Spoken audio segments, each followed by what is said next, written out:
If we can live stream again the critical intersections and critical roads of Metro Manila during such emergencies.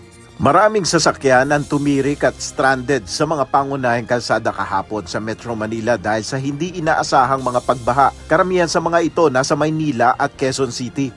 Ayon kay Metropolitan Manila Development Authority o MMDA General Manager Nicolas Torre III, pag-aaralan nila na mai-live stream ang mga kritikal na lugar ng mga binabaha. Ito ang magsisilbing giya ng mga motorista para makaiwas sa mga bahang kalsada at makahanap ng alternatibong ruta.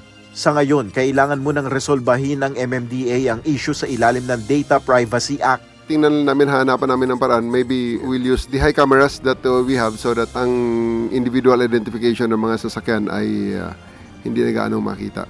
Naunawaan rin ng MMDA ang pagkadismaya ng maraming mga motorista at stranded passengers kahapon.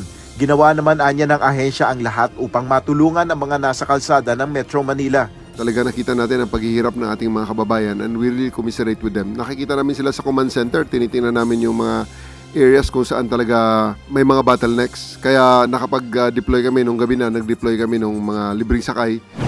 Dumepensa naman ang Malacanang sa kritisismo na late announcement ng walang pasok sa trabaho at eskwelahan kaugnay ng sama ng panahon.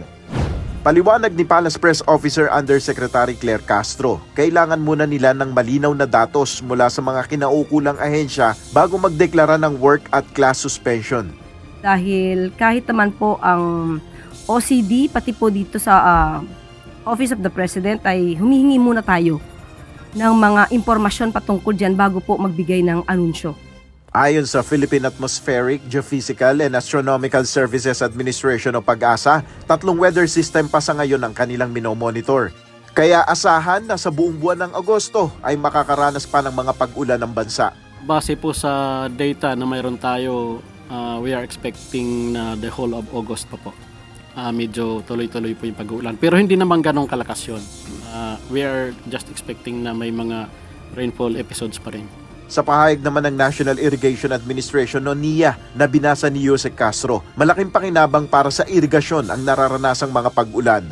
Kaya pangkalahatan ay kapakipakinabang po sa NAIA at sa irrigated areas natin ang pag-ulan. Yung 2 dam pa lang po ay katumbas na sa 950,000 metric ton or MT na palay production or nagkakahalaga ng 25 billion pesos. Nel Maribuhok, UNTV News and Rescue, Diyos ang aming sandigan, serbisyo publiko ang aming pinahalagahan.